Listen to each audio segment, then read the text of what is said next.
So this is my response to the I am a Wargamer challenge that's going around at the minute. I was kindly voted by Miller's Miniatures, so thanks for that, mate. He said some lovely things about me, but they're all untrue. I'm a horrible person, and he'd be doing absolutely fine without my modest shout out. Anyway, so the first question is, how did you get into wargaming? I don't think I've got a memory of an exact moment. I used to go around to my auntie's on a Sunday. My two older cousins, shout out Kev, would be playing, or they'd have the board out, and that's probably my earliest memory of the hobby. I've always been into history and modelling as well, so I did a lot of airfix and that with my dad when I was younger. The first thing that I remember buying, though, or having bought for me, was second edition 40k, and I asked for it for Christmas. So I think that puts it around sometime around 1993. I don't know if it was 93 or a few years after the initial release. I was probably about 8, 9, 10ish or something like that. And my mum and dad still give me grief about this, because I was so excited. I couldn't get to sleep on Christmas Eve, and they had to tell me that they'd got that for us, because otherwise I was going to sleep. I was going to stay up all night with excitement. And of course that was that great box set with all the Gretchens and the Space Marines and the cardboard Orc Dreadnought, or whatever it might be called. And of course there's one of the books in that box had a picture of the Blood Angels. I don't know if they were coming out with a raid or something, and it was all yellow. But that was what hooked us, and I throughout my life of 40k, I've always been a Blood Angels fan and player. A few years after that, I got into fantasy, so I think again Christmassy sort of deal. I got the fantasy. I think it was 4th edition Warhammer Fantasy Battles, and had Orcs were my army of choice in that. The original, one of the original Metal Giants. I have fond memories of that, and the Bull Boys and so forth. So sadly all gone. I'm quite jealous of a lot of you seem to have at least some miniatures or a figure or two of sort of your early days. I haven't got anything like that. Even just to laugh at how badly painted everything was. So yeah, did that. Interestingly, going back to the 40k, I got 2nd edition, but I don't think I actually played a game of 40k or probably fantasy until I think it was 7th edition 40k, probably 20 years later. Was never a big gamer. I've always been more into the collecting and the painting, but at 10, I had no chance of learning the 40k rules or the Warhammer rules. I think with my best mate we set up a game of 40k, and by the time we'd set it all up, I think it was probably time for tea or time to go home. So never really got a game of that. And then dropped off like everyone does. Moved down to Oxfordshire. Didn't really have anyone or know anyone who played, although I did, near my end of that time there, did get back into it. Picked up, again, started a Blood Angels force with a friend who did Chaos, and then moved back to my hometown, and got back into the gang, and they'd recently just I think got back into it. So played some 7th edition 40k, and to be honest, I've massively fallen off the Games Workshop bandwagon. Spent years on 40k, and obviously the models are still pretty gorgeous, but I don't know what it is. I've just just moved on from that sort of stuff. And I think it was possibly when I got into bolt action that I sort of really started to move towards the historical spectrum. Like I say, I've always been into military history. I've got grandparents who served in the forces. I remember an early memory of going to the library, and I'd always be looking at the sort of the military history books and the uniform books. So I think, I can't remember if it was probably second edition bolt action when they brought out the D-Day starter box. I was waiting to pre-order that, and I got involved in that, and that was the sort of catalyst to all the historical minis for me. Like I say, my gaming group definitely favour the sci-fi and the fantasy side, but we managed to get them into the bolt action. Again, Kev, loads of tanks and all that good stuff, and then I've just flitted really with that's the great thing about history and the military history. There's just so much you can do, and like Miller says, you look on YouTube and you see this period, or you see someone doing that, and you just think, oh, I've got to have some of that. So I suppose at the minute Napoleonics are my big thing that I've got into. Probably goes back to the uniforms, and I love researching the orders of battle and all the units, and I am a bit of a rivet counter in that sense. Same with my bolt action.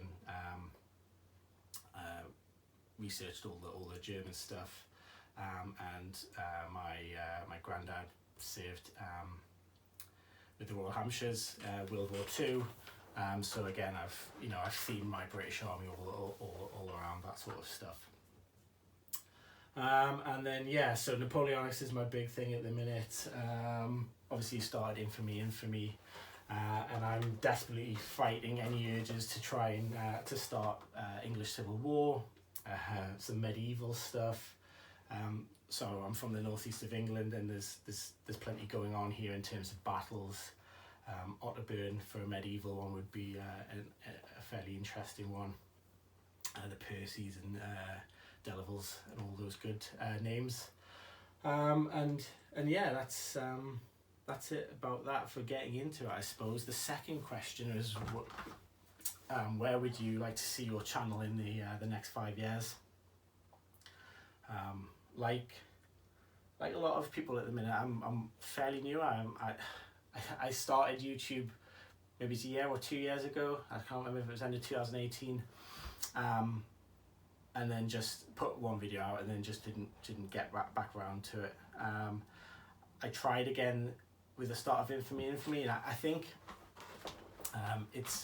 it's getting involved, and I suppose this is the answer to the third question as well, but it's getting involved with the community. So I think with Infamy, when I posted my Romans, I was obviously looking for videos, and I came across videos back from Paul Richardson, who was starting his, and that sort of got me into like the rhythm of wanting to do more and post more videos, and that's what I've really found is it's actually been a great way to push me forward in terms of painting, because I am a bit of a scatterbrain in terms of and my friends would tell you, I get hyped about something, and then I play that for 5 minutes and then move on. I normally get everyone involved in it and then move on to something else, which really ticks everyone off. But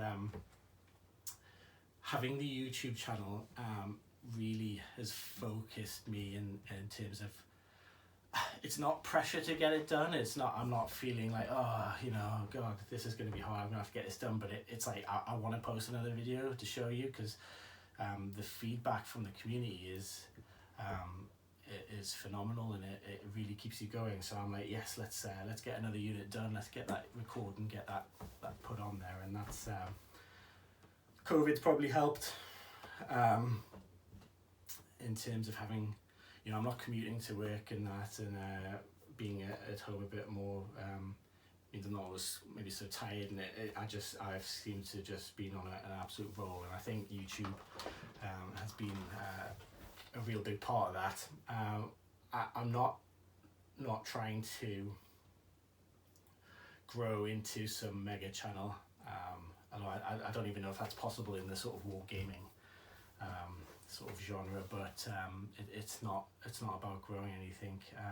The most fun that I've had though, or what I've tried to be doing, is sort of